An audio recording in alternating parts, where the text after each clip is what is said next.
હાલો છોકરાઓ, આપણે વાર્તા શરૂ કરીએ છીએ. ત્યાં વાર્તાનું નામ છે સિંહ અને હાથી. તે એ જંગલમાં સિંહ રાજાનું હતું. તે જંગલ એમાં હાથીભાઈ રહેવા આવ્યા હતા.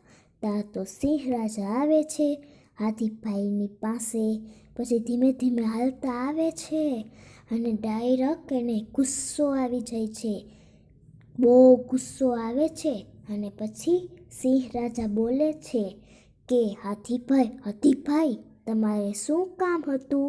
પછી હાથીભાઈ બોલે છે કે સિંહ રાજા, હું આ જંગલમાં રહેવા આવ્યો છું. તમને કંઈ પ્રોબ્લેમ ના હોય તો હું આ જંગલમાં રહું? પછી તે સિંહ રાજા બોલે છે કે હા હાથીભાઈ, તમે આ જંગલમાં રહી શકો છો, તમને કાંઈ વાંધો નહીં પડે.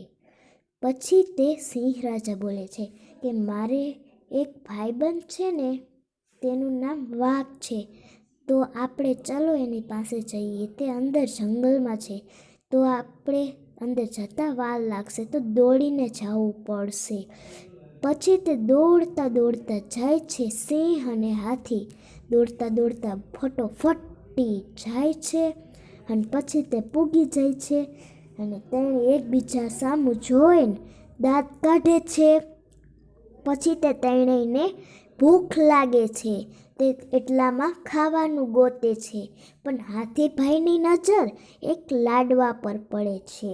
પછી તે લાડવા ધીમે ધીમે મોઢું ખોલે અને લાડવા ખાતા જતા હતા. પછી તે ધીમે ધીમે કરતાં ત્રણેય ખાતા હતા. ધીમે ધીમે બહુ મસ્ત મસ્ત લાડવા હતા, મીઠા મીઠા. પછી તે ખાઈ જાય છે બધાય લાડવા. પછી પૂરા થઈ જાય છે લાડવા.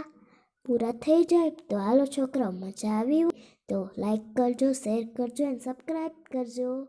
અહીંથી વાર્તા પૂરી.